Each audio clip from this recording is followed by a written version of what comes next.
His Excellency William Ruto, the President of the Republic of Kenya, the Chairperson of the African Union, President of Mauritania, and their Excellencies, the heads of state and government. This is a topic I can speak on for the whole day. I'm therefore glad we have had this meeting where the presidents of Africa meet with some of the Western leaders. The crisis which is in Africa today is because of philosophical, ideological, strategic, economic mistakes, which we have been talking about since the 1960s. This is not an accident. When you see the crisis in many of the African countries, the collapse of states, we predicted this in the 1960s. Philosophical, ideological, strategic mistakes.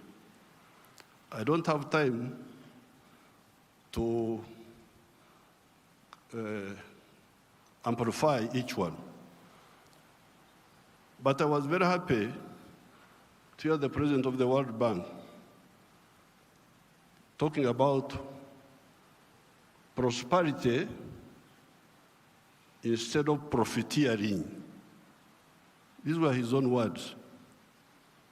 That's what I picked. This has been the problem. Aid has been for profiteering. This has been the problem. Now, the World Bank people and other groups have been talking of sustainable development. Even in your documents, I have seen those words there. Sustainable development. I am now going to be 80 years old. I have never seen sustainable pregnancy. That a woman is pregnant this year, the pregnancy continues next year, 3 years, 4 years, it never happens. In life, pregnancy develops sustainably within the womb of the woman. Quantitatively, the baby is growing bigger and bigger. But at some stage, quantitative growth must be transformed into qualitative change. The pregnancy must become a baby. If the pregnancy remains pregnancy, the fetus will die. So therefore, I would even ask you to change those words in your documents. Africa does not need sustainable what? You could call it sustainable underdevelopment. Africa needs socio-economic transformation. The pregnancy must become a baby. The baby must grow and become a teenager. The teenager must grow. That's what happens in life. You cannot have quantitative growth and you think you are doing anything. The main reason why there is no growth is because the growth factors are not funded. They are not even understood. what are the growth factors? We now talk of private sector-led growth. Yes, but for the private sector to grow, what does it need? It needs low costs of production.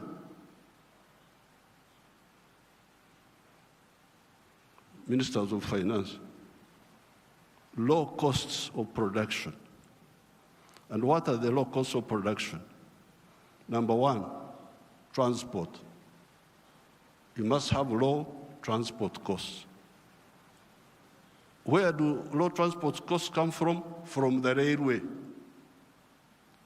If you don't fund the railway, how will you get low transport costs? Wonderful people, Banco Mundial, IMF, all of these. Where will low cost of production come from if you don't have a railway? I have been here for the last 64 years. I've been watching as a student leader, as a freedom fighter, now as the leader of a country. How many railways have been constructed or funded in Africa? The few that have been was by China, the Tanzania Railway to Zambia, and recently, China, another one here in Kenya, and then Tanzania on their own, they are building a railway line. So, if you are talking of helping Africa, the railway, I don't want to be involved in any other words, no, please. The railway. Because if you fund the railway, you will have low cost of transport, and you can produce products which are cheap, which can be bought in the world. So you audit how much funding, all these billions you are talking about, how much of it has gone to the railway. Audit it. The second cost pusher is electricity. If you don't find electricity and you talk about sustainable development, what are you talking about? Private sector-led growth. Maneno tu. Electricity, we must have low-cost electricity, not exceeding 5 cents per kilowatt hour. That's what I insist on in Uganda. I'm tired of all these stories. These neo-colonial civil servants who have been holding us back, I have put my foot down, say, I don't want to hear those stories. And Uganda is developing, and it will develop, because I don't entertain that nonsense anymore. Borrowing for what? Capacity building. Imagine. Seminars, they call you in a hotel, you eat chapati, you eat mandazi. They say that is capacity building. Capacity building should be on the ground, not just seminars. So, the second point, Excellencies, electricity. The third one, those people who talk about private sector-led growth. I have been trying to borrow money for our UDB, Uganda Development Bank, a bank which funds manufacturers. No, I don't get support for that. Instead, they want me to go, my people to go to commercial banks.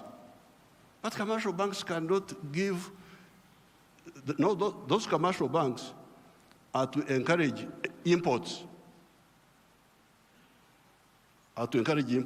Because the only person who can borrow money and pay it back from a commercial bank is a trader who goes to China, goes to where, Dubai, brings products, sells them quickly, and pays back. So, if you are serious, I needed to hear about the low-cost funding for manufacturing. Not for stories, not for what, no, manufacturing.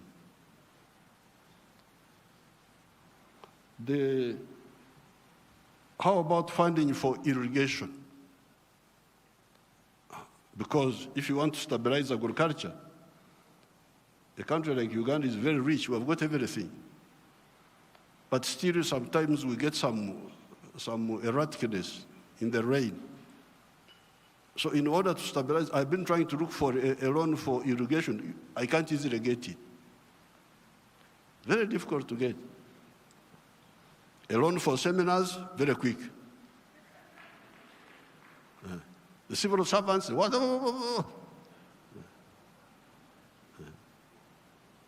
But a loan for irrigation, you don't see. Now, finally, the loan for, I don't know the situation in other African countries, and I don't have time to talk for a long, I don't have opportunity to talk for long. But Uganda is a very rich country. But one of the problems we were having was that our people were outside the money economy. They were in what they call subsistence sector. They just produce for eating, produce for eating, produce for eating. Wanashughulikia tumbo tu. So I was looking for money. Please give me money to give coffee seedlings to these fellows who are just producing for the stomach, so that they can produce for the stomach, but also produce for the pocket, so that they join the money economy. You cannot imagine that by 2013, a few years ago, 68% of the homesteads in Uganda were still in the subsistence sector, in the non-money economy. You audit your countries. What is the situation? What is the percentage of the people? So I had now to use my own money because I couldn't borrow money from anybody. The loans are for capacity building, for, I don't know, sometimes they give for ICT, but ICT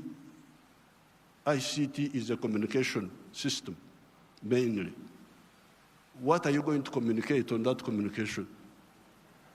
How are you? Good morning. And you think that is communication. Why don't you have ICT linked with agriculture, linked with industry? Oh, now the digital. Are you eating computers? Have I seen anybody eating computers? Just running up and down, maneno tu. So I was insisting that all these Ugandans must be in the money economy. 2013, not long ago, 68% of Ugandans were outside the money economy because Uganda is a very rich country. A fool can survive there. In other countries, fools die. But in Uganda, fools can thrive there. They just eat. He stays with his brothers. He eats. He goes from there to the sister. He eats. He's not earning anything, but he's eating. So we said, no, everybody must be involved in the money economy. We couldn't get any support for that. But we funded it ourselves. Each year, we spend about $300 million of our own to make these villagers join the money economy by producing for the stomach, but also for the pocket. And from 2013, I was now told that for the first time, 61% of the people are in the money economy of the homesteads. It is only 39% that are still out. You imagine those are still there, just eating, no money. So therefore, this meeting is, then you get your neo-colonial civil servants. They talk of import support. Imagine there is money for import support. Import support. The governor writes to me, reports, we have got import cover for so many months. But I don't want to import, I want to export. Why don't you tell me about import substitution and export promotion? Instead you are telling me of import support. So money is available for to become more dependent. So I'm very glad to hear what now finally, the CAS, which we told our people about in the 1960s, we told them, part of the wars we fought in Uganda, we had to get rid of the neo-colonial groups which were there, which were stopping us from thinking. We had to get rid of them by force. But one of the problems was Africa producing raw materials. Matière primaire, they call it in Français, matière primaire. Raw materials. Imagine coffee. The global value of coffee is $460 billion. All the coffee producing countries of the world, Brazil, us, all this, we only get 25 billion of that. Out of the 460 billion, the coffee producing countries get 25 billion. And Africa gets only 2.5 billion. 900 million of that comes to Uganda because Uganda produces a lot of coffee. A country like Germany, which has no coffee, earns $65 billion from coffee. So, I sell a kilo of coffee, good grade coffee, $2.5. Somebody in London will get $241 from that 1 kilo. Okay, there are other costs on the way. I don't want to, because he's the owner of a restaurant and so on. But coffee roasting, coffee grinding, coffee packing must happen here in Africa. Must happen at source. The shirt I'm putting on is Ugandan cotton. I don't put on foreign clothes.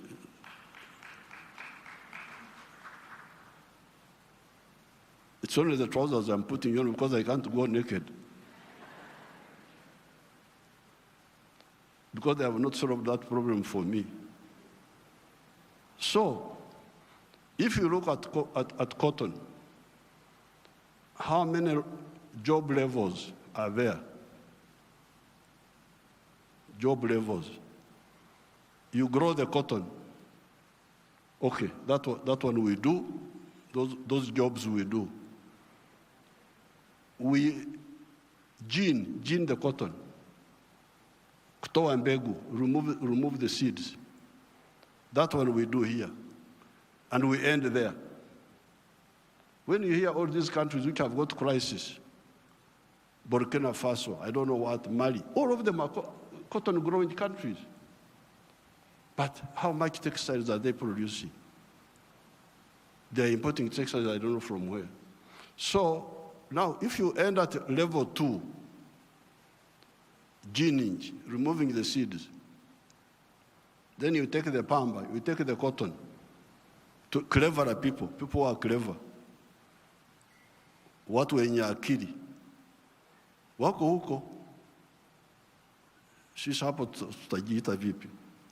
Kama mtu anakuzidi akili wewe unasema wewe nani? So they take the cotton, they spinning more money, more jobs for their children. They weave more money, more jobs for their children. They put the print, more money, more jobs for their children.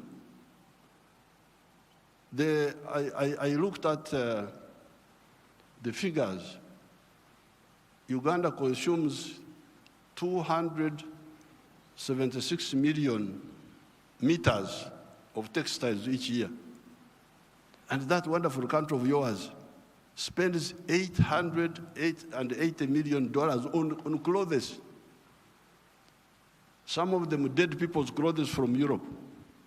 When people die, their clothes, they are sent to you people, to Africa. And we spend 800, all the money we earn from coffee goes back to bring dead people's clothes. But we have got one factory there called Nitil. It produces 25 million meters. So in order to clothe our people in Uganda without importing, we need about 11 factories like the one of Nitil. And they would employ about 20,000 people. So and we would save $880 million, which we are just giving to other people. So this Ida, what did you say about the modern slavery of the Africans, of producing raw materials? In one of our documents in Addis Ababa, we had talked of Africa producing what it does not consume and consuming what it does not produce.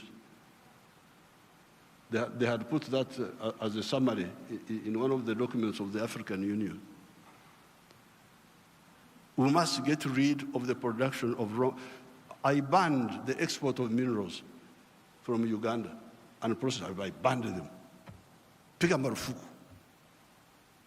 Then the agents were going in the corridors, what Mufanyi, no mineral will come from Uganda if it's not processed. You wait until I go away, you can steal the minerals, but not now. I banned this export of unprocessed minerals in 2012. My young brother, His Excellency Ruto, I forgave him and gave him some little iron ore for, I think, 2 or 3 years. Because I've got a lot of iron ore, one of the best in the world. I told him, His Excellency Ruto's man, Muindi wa hapa Kenya, you come and build the steel factory in Uganda at the iron ore. Oh, yeah. I've already built in Mombasa. So I said, okay, because of my young friend, I give you some iron ore for 2 or 3 years. But come and put the factory here. Now you can imagine akili ya watu wenu, my civil servants. An Indian wanted to take that iron ore to India, imagine. Iron ore in our language is called obtare, but it is soil, black soil. If you see it, it is soil. To take that to India and do what? Pay your wonderful people $47 per ton. Our iron ore is the purest in the world. It is 70% pure. So you need like 1.5 tons to make a ton of steel. Now, a ton of steel costs $700. Somebody gives you $47 on your wealth, the wealth of your people, and he gets $700 from it. And all the jobs, your children have no jobs. Watoto wa Wahindi wanafanya wamepata kazi. I can't be part of that treachery. So I banned, there will be no export of unprocessed minerals from Uganda. So there's no business. What do you mean there's no business? So when I banned them, they are flocking in now. They have opened 7 gold refineries. 7 gold refineries, they are there. Because I banned. The other day I was opening a tin refinery. You can imagine this tin, and Sulu Samia may know where we were, the power station, both sides, the Uganda side and the Tanzanian side. That is all tin. But all this time, imagine, since the British were here, they were taking, walikuwa wanachukua mawe tu, stones, because tin in nature is a stone, looks like a stone. So they take that. And they give my people $11 per kilo. And they take it to cleverer people. For the cleverer people, they get $32. My people got 11, those people get $32. And all the jobs. So when I was opening the factory, I was asking the refinery, I was asking them, this boy who opened the factory is a Canadian. I was asking them, huyu Mkanada ameleta umeme wake? Has this Canadian brought his own electricity? No. Anatumia umeme wa kwetu. Ameleta maji yake ya factory? No. Anatumia maji yetu. Internet anatumia ya nani? Ya kwetu.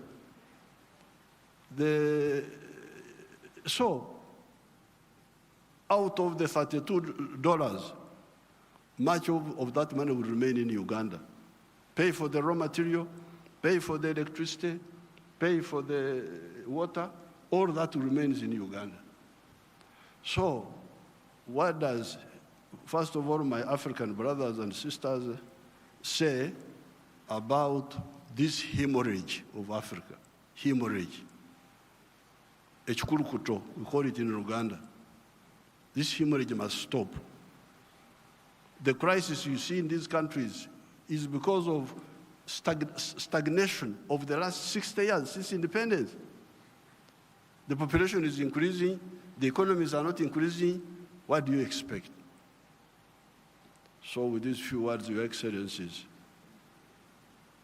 what do I say? Merci beaucoup.